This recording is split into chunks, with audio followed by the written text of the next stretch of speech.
Father, we thank you for your word and for the opportunity to consider it. Will you now open it to us and teach us? Send your Spirit here to our midst. Cause him to have his way with our hearts and minds to gain control of us and shape us and build us up for our good and for your glory. Teach, we pray, Lord. Thank you. Amen.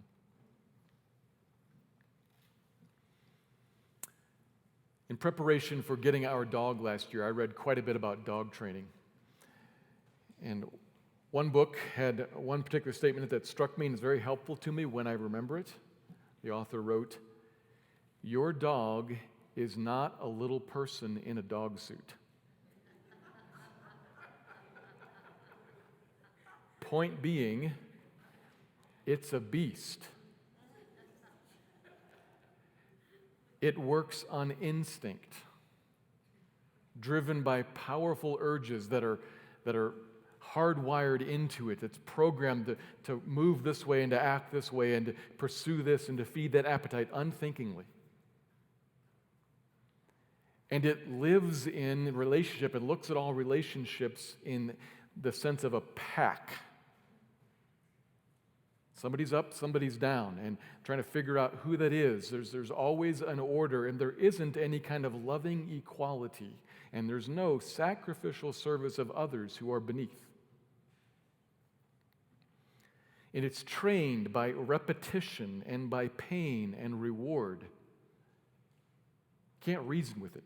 It doesn't plan for the future and think things through and set aside defer gratification. It doesn't, so it can make a wise choice to prepare for something that's coming. It doesn't reason with you. It doesn't speak English. It never will. And when you want something to happen, too many words just confuse things. Don't talk to it like a person. It isn't one. The dog's a beast, not a human, and that is not a criticism. The writer of this book and all of us who own pets and have animals around us, we like them, we love them, we connect with them. It's not a criticism, it's just an important reality. It's not a person in a dog suit. Now, I'm no expert dog trainer, of course, and certainly there's more that could be said on the subject, but obviously that's not the point for today. I only bring this up because it might help us begin to think about this passage in 2 Peter 2 that's before us this morning. Begin to help process it and kind of get our minds around it. As you recall, Peter in this book is writing to confront a problem that the Christians in that day faced and which all Christians since, including us today, still face. The presence of false teachers arising from within the Christian community of the church. People who seemed to be us.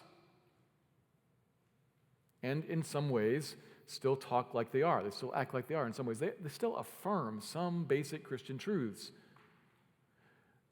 while at the same time denying critical components of the message, such that what they're teaching, what they're living actually is not the Christian faith at all. Now, the main thing they deny, we've touched on this before, he's going to get into it in chapter 3. The main thing they deny is that Christ is in heaven reigning and is going to come back to judge everyone and set up his kingdom. They say no to that. And then, therefore, additionally, the corollary of that, we saw this last time we were in 2 Peter. This is in 2 Peter 2, verse 10. They also despise, they reject God's authority now, because if he's not in heaven reigning, then he's not in heaven reigning. There is no authority now, no divine outside rule. And that means then, naturally, that what is my guide is me and what I feel and what I long for and what I want. They follow after their urges and their desires, their passions. Peter picks up right there, middle of verse 10, further describing what the false teachers are like and what the life they lead is like, so as to alert us to it, to point it out to us, help us identify it, and also to show us the outcome, the fruit of that life, that teaching, so that we'll avoid it.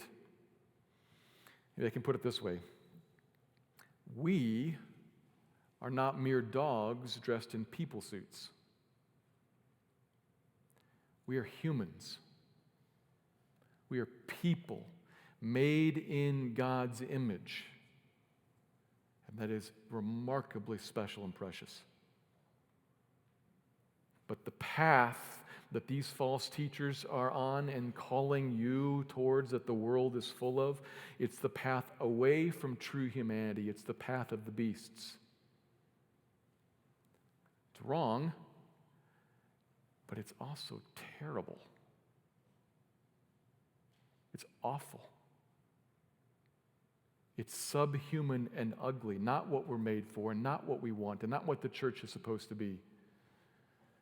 But it's around us. And so we're going to consider that this morning in the middle of 2 Peter chapter 2. I'm going to read verse 10. I'll begin at the beginning of the verse, which itself is the beginning of a sentence, in the middle of a sentence. I'll read down through the end of the paragraph, verse 16, and then draw out two observations. 2 Peter 2, beginning in verse 10. And especially those who indulge in the lust of defiling passion and despise authority. Bold and willful, they do not tremble as they blaspheme the glorious ones. Whereas angels, though greater in might and power, do not pronounce a blasphemous judgment against them before the Lord. But these, like irrational animals, creatures of instinct, born to be caught and destroyed, blaspheming about matters of which they are ignorant, will also be destroyed in their destruction, suffering wrong as the wage for their wrongdoing. They count it pleasure to revel in the daytime. They are blots and blemishes, reveling in their deceptions while they feast with you. They have eyes full of adultery, insatiable for sin. They entice unsteady souls. They have hearts trained in greed, accursed children. Forsaking the right way, they have gone astray. They have followed the way of Balaam, the son of Beor, who loved gain from wrongdoing, but was rebuked for his own transgression. A speechless donkey spoke with human voice and restrained the prophets of madness. I'll stop there. 2 Peter 2. Two observations. Here's the first. Warnings to us. Beware the false teaching that turns people into strong-willed creatures of instinct. Beware the false teaching that turns people into strong-willed creatures of instinct. This whole passage is a description of false teachers, what their lives look like. Verse 10, he starts off by calling them bold and willful, which is not a compliment. The two words are very close to each other, and they're close to a whole collection of other words like arrogant, proud, stubborn, hard-headed, strong-willed, self-absorbed, etc. Not a good family of words. The opposite of humble and careful and thoughtful and considerate.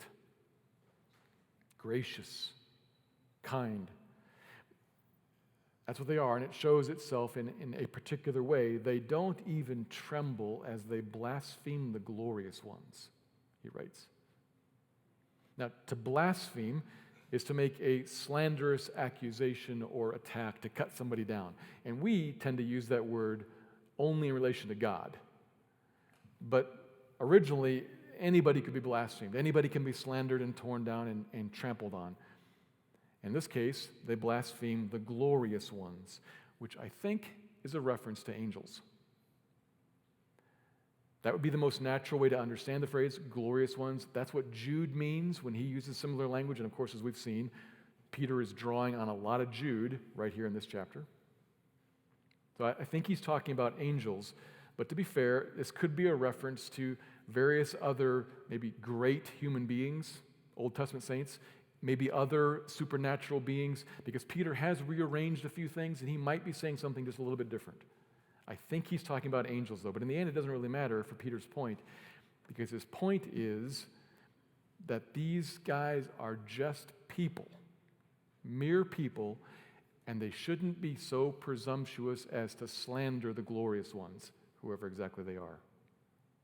The glorious ones are higher than them, and these guys are so arrogant and so willful, they have come to the spot where they think they have the right to tear these glorious ones down and trample them in the mud. and they don't even tremble when they do it. Verse 11, angels don't even act like that.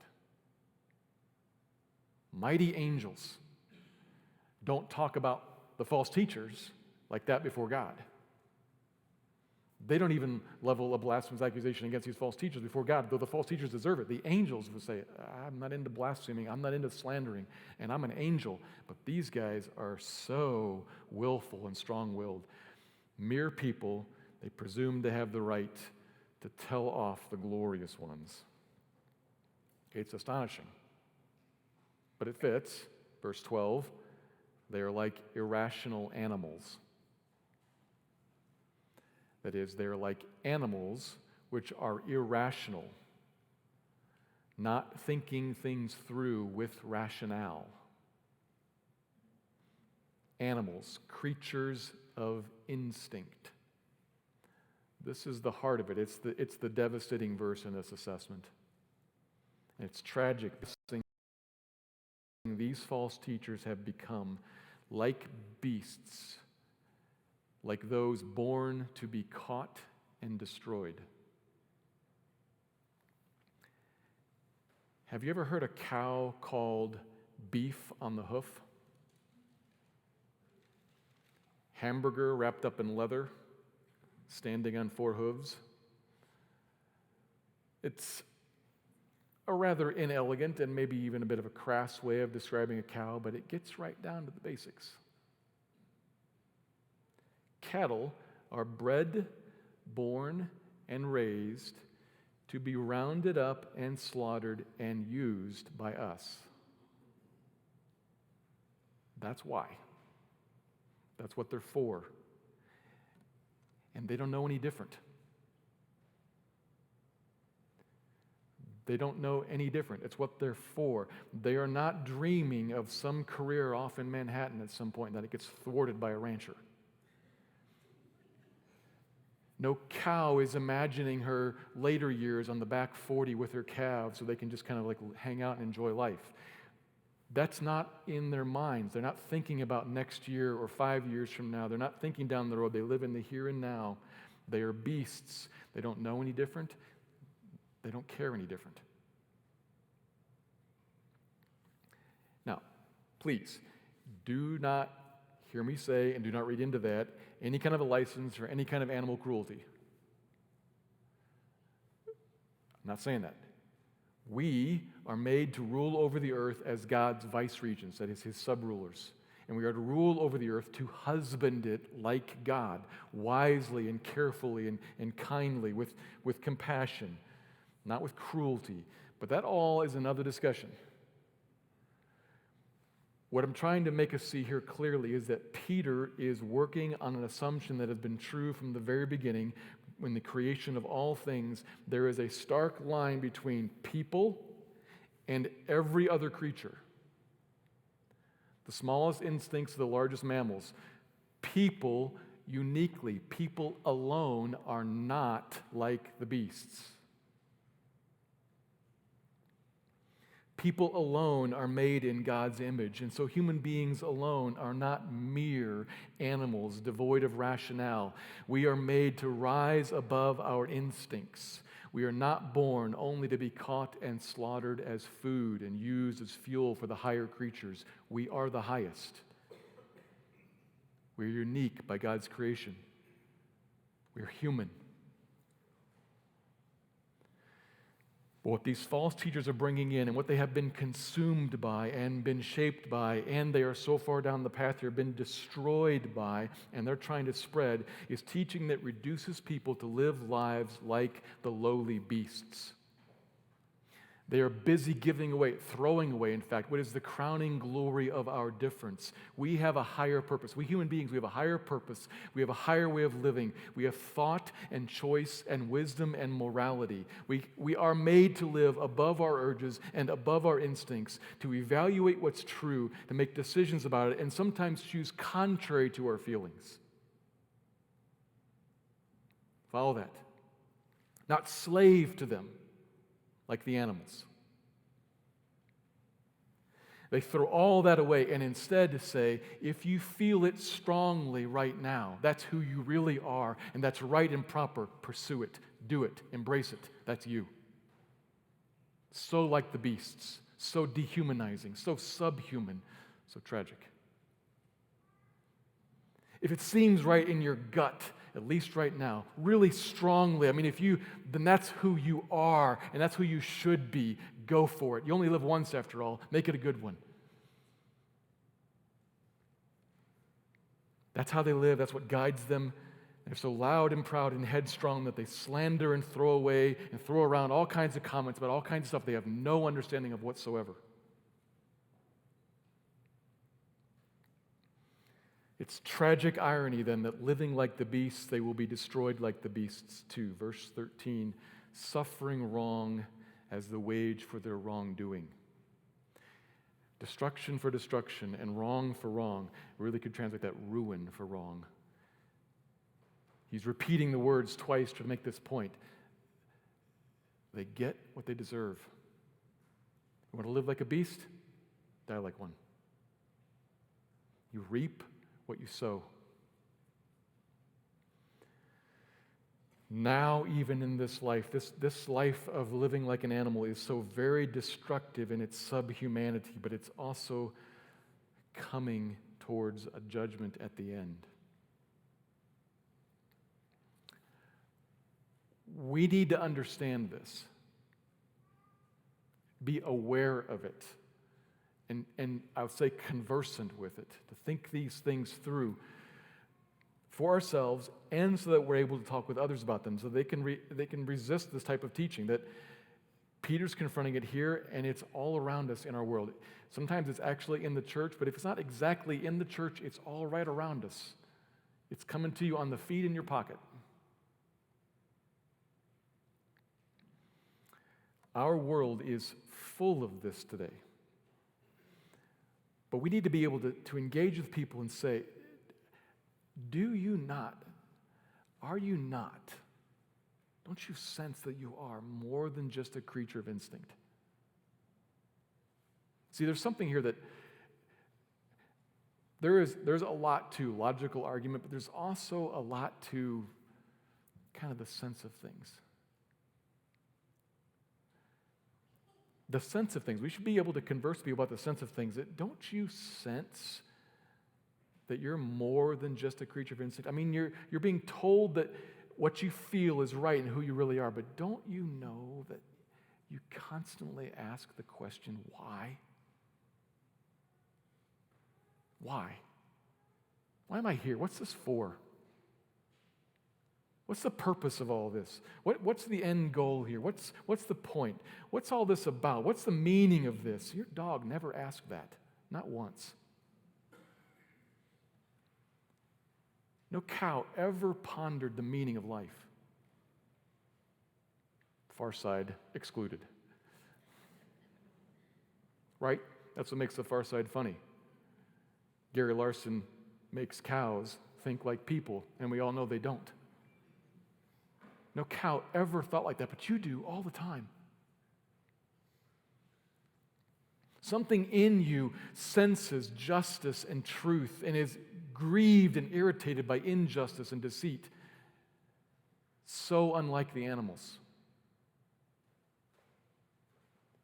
You're more than that, and you should be alert to that and very, very suspicious of and run fast and far away from any teacher or any teaching that's going to turn people into strong-willed creatures of instinct who live for their lusts. That's subhuman. But it is all over the world today, particularly in the areas related to sexuality and sensual pleasure. That is the narrative in the world right now. And what I'm talking about is that we should more than just say, wrong. We should say, tragic. And don't you know you're more than that?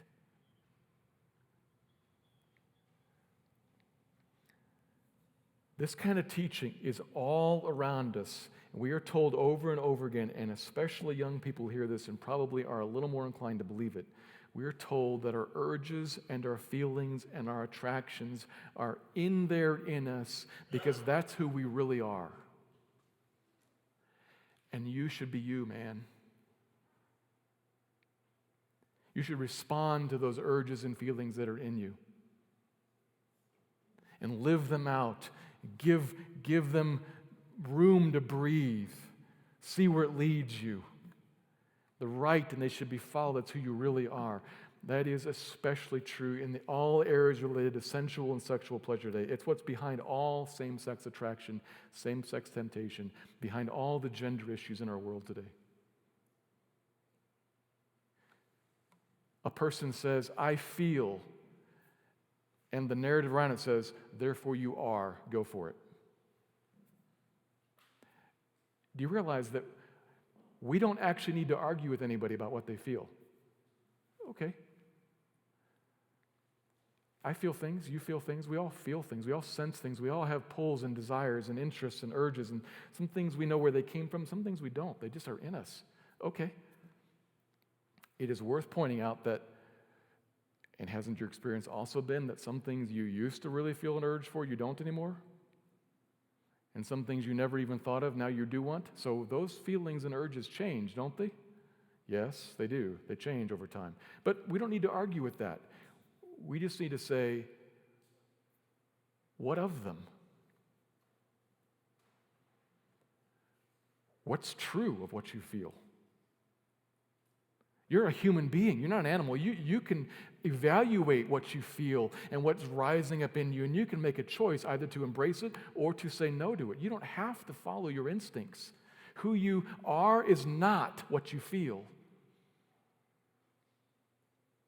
You're a human. You're above that. We can engage with people like that and talk about people and urge them. Something outside of us should give us an answer as to what is the truth about what I feel. Something outside of us. I read an article, I can't remember where, in some Christian publications last week, so maybe you read it too. It came to me on the internet, email. Somebody was writing about this point, and they used an illustration of navigating a ship at night. Navigating a ship at night based on the lantern hanging on the bow of the ship. We steer through the night, and how we know where we're going is we just follow that light. We're always right behind it. We're doing great. So it seems until the sun comes up and you realize, I was following something right here on the ship, of course. I'm just following what is in me already or what's in my friends right around me. I need something outside of me. I need a light that's not on the boat. And God says, He is that light. A good and wise and gracious light who has shown that He's good and wise and gracious, particularly by showing His character in the cross. But He's the outside source that says, I'm the one you should ask about what to make of what you feel.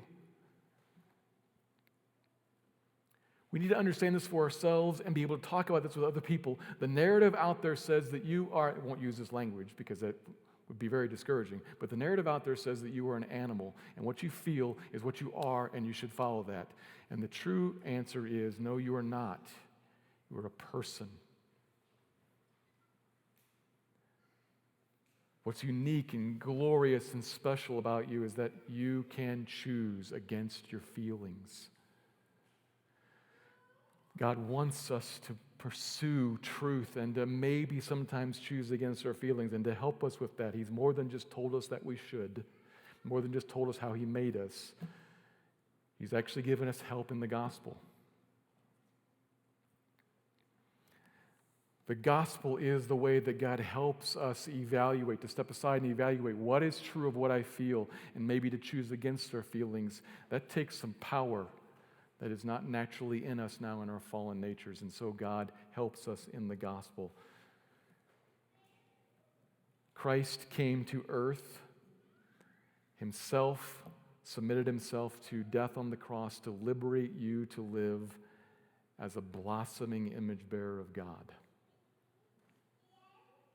to be renewed and restored. into the fullness of God's image, to be fully human.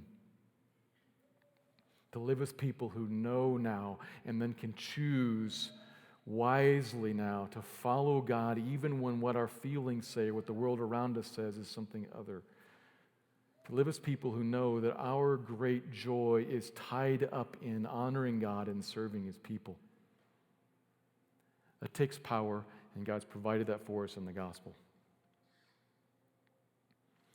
Beware of any teaching that would push you in the other direction and turn a person into a merely strong-willed creature of instinct. God's gospel makes us fully human. That's the first point. Secondly, then, beware the false teaching that turns should-be servants into users, even predators. Beware the false teaching that turns should-be servants into users, even predators. Verse 13 begins to move towards a second concern, but at first it seems like more of the first concern. Middle of the verse he says, they count it pleasure to revel in the daytime. Now, pleasure in reveling itself is not wrong. Now, in the context of this book, where he's talked so much about sensual pleasures, you kind of get a feeling that he's probably meaning something wrong, and he is, but it's not automatically wrong. And some of those words can be attached to like the feasts of God. It is all right to enjoy a party. But in this context, we kind of get a feeling he's going somewhere else, and then he adds in the daytime even. Something's wrong about the order there. Parties belong in their proper place, not during the workday, not during the daytime. There's something here that's off, something that's out of order.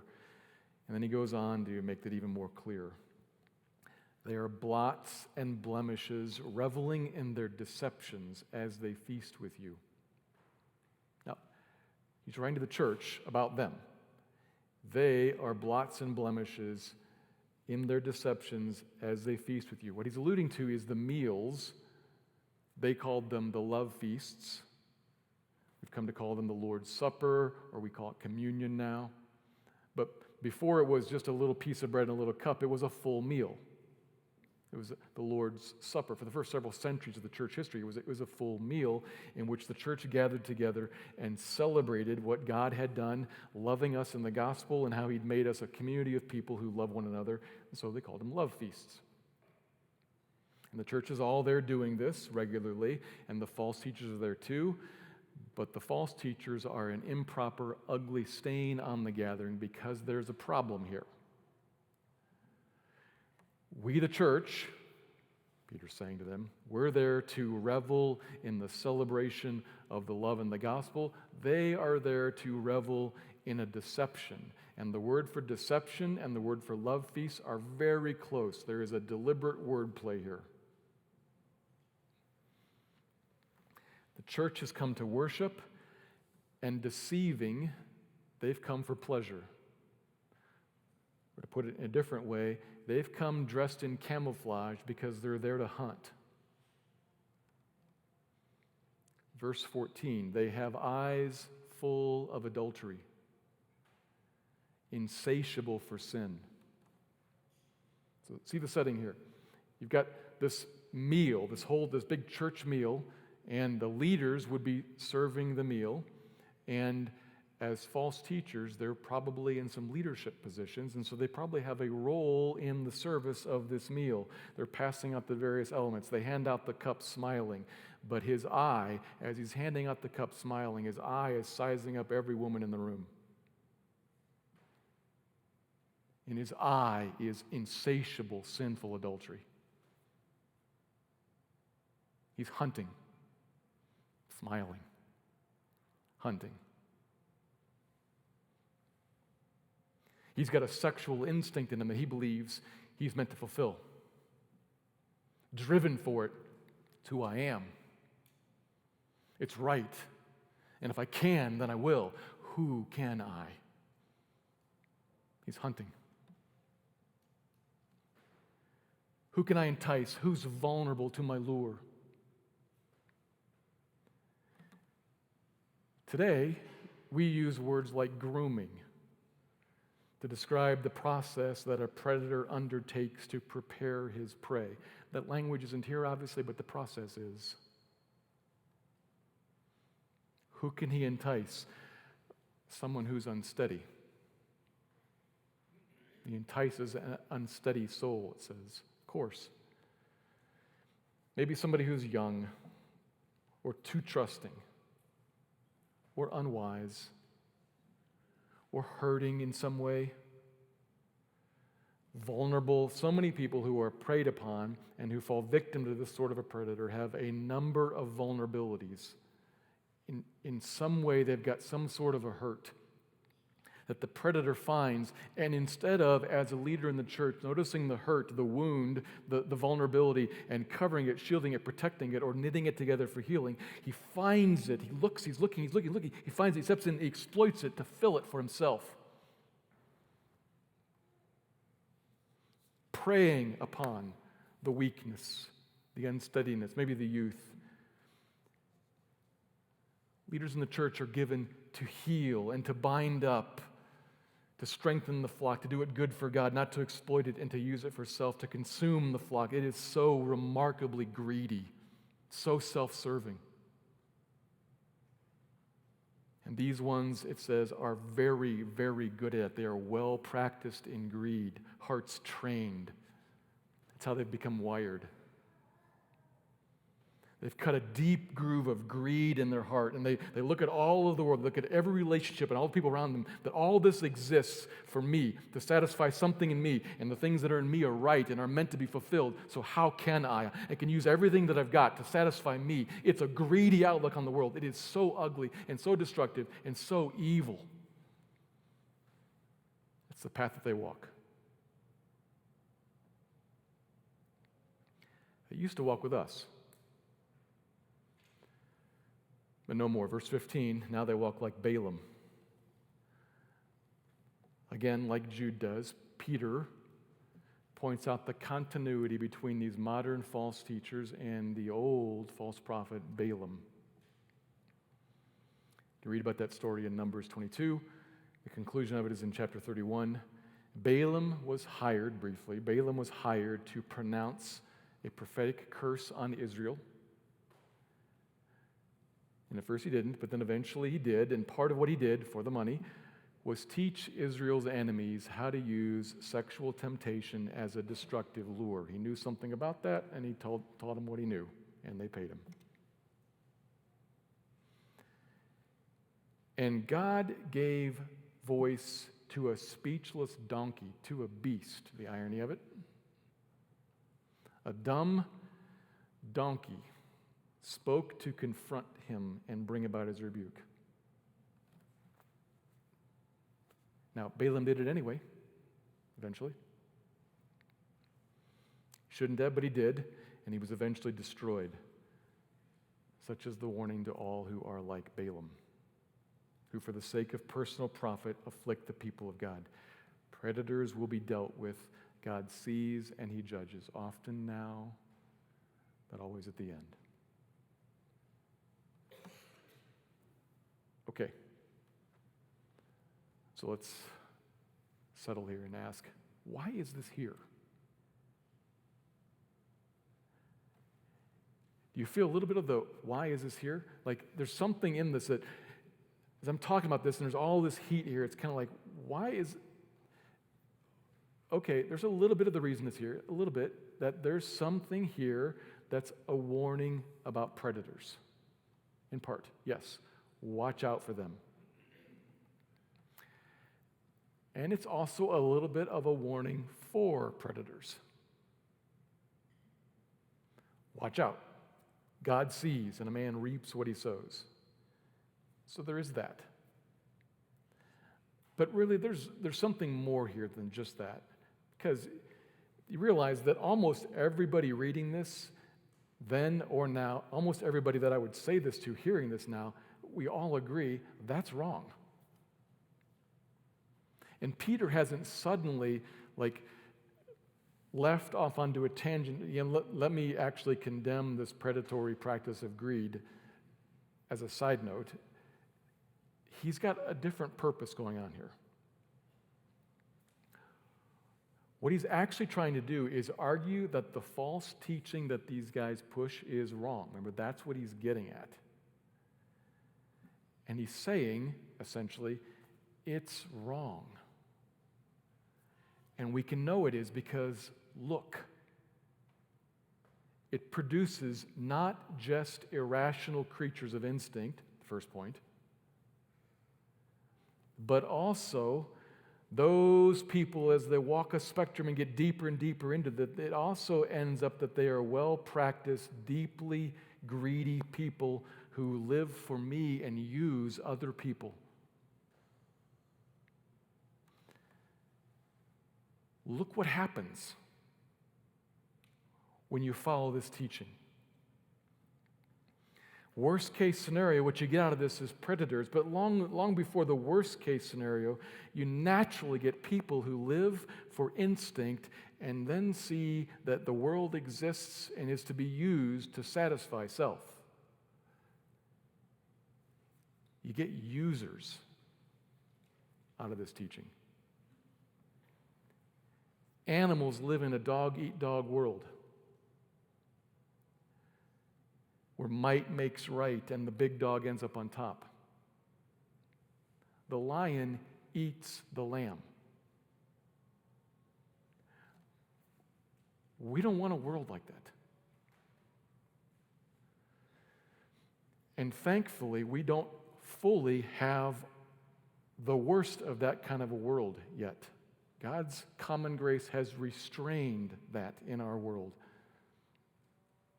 There's still a sense of something better here, but what Peter's teaching would point out for us, and what I'm trying to press on a little bit this morning, is that if you walk into this, and if and as more and more people come to think that there is no coming day of judgment, and if and as more and more people then come to think that Christ isn't who he claims, and he isn't in heaven reigning, and there isn't any divine law that stands outside of us and holds us to it, then we are actually in the world following only the lantern on the bow of the boat, and might makes right. That's who I am, and I should seek to satisfy that in any way that I can. Not everybody lives there, thankfully. The grace of God has held us back from that, but logically, there's no reason not to.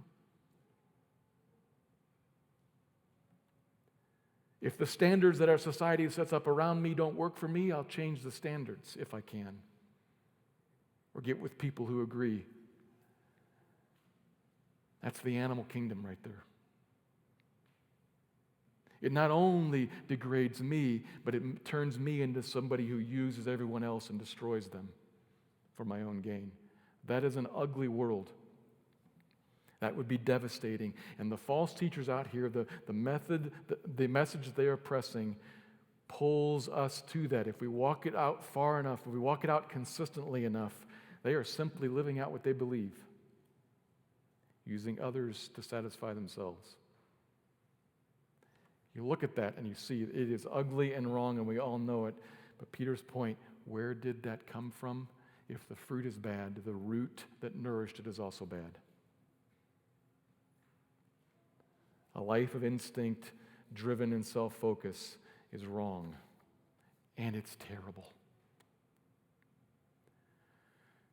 And God means to keep us from it, but it's the natural outcome of denying the God of the gospel. And so then the gospel is the natural antidote to this kind of life of greed. Close with this.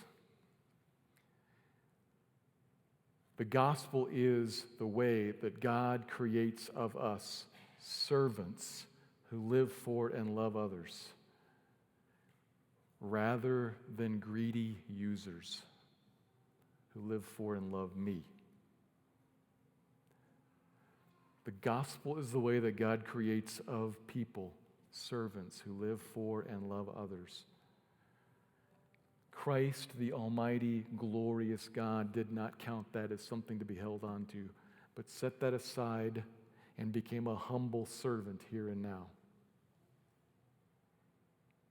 He gave up his life even here and now for the sake of the joy set before him in heaven.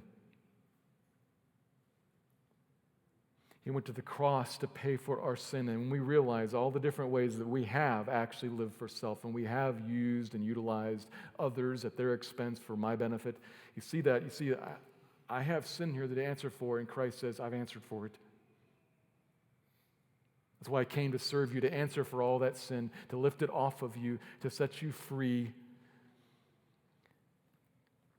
He didn't come to use us, but to serve us. And particularly then at the cross, he pays for our sin and sets us free from the need to provide for our own lives. There is no need for greed because he covers me now. He covers you now, and he covers you in heaven in fullness of joy. That sets you free to provide life, not for yourself, but for others. It frees you from the predators and all their effect on you, but also from the need to be any kind of a predator yourself. Because you're fine. You're safe in his hands.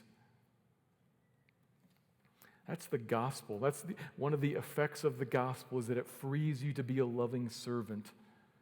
That's how God provides the power in you to renew you in his image so that you can live fully, gloriously human as a lover and a servant, not a user and an abuser.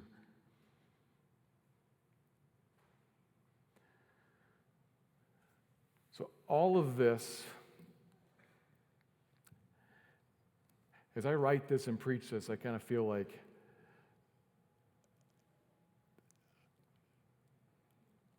I probably lost half of the people half the way through. It's kind of my concern. So let me try to sum it up like this. You are not a dog in a person suit. You're human. And so is everybody around you. One of the ways we can help them is to push them towards full humanity and explain to them that the gospel is how we get there. The gospel is not restricting of human nature, it's enhancing of it. It's beautifying of it. And it'll make us servants rather than slaves, lovers rather than users. That's the good news. Let me pray.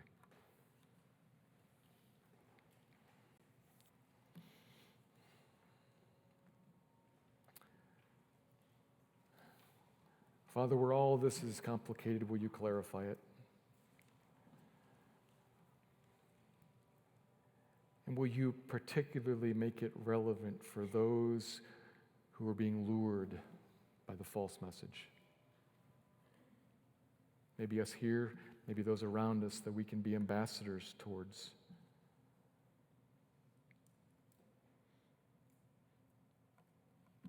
Make us people who shine off your image and help others to find it too. Thank you, Lord. We trust ourselves to you. Amen.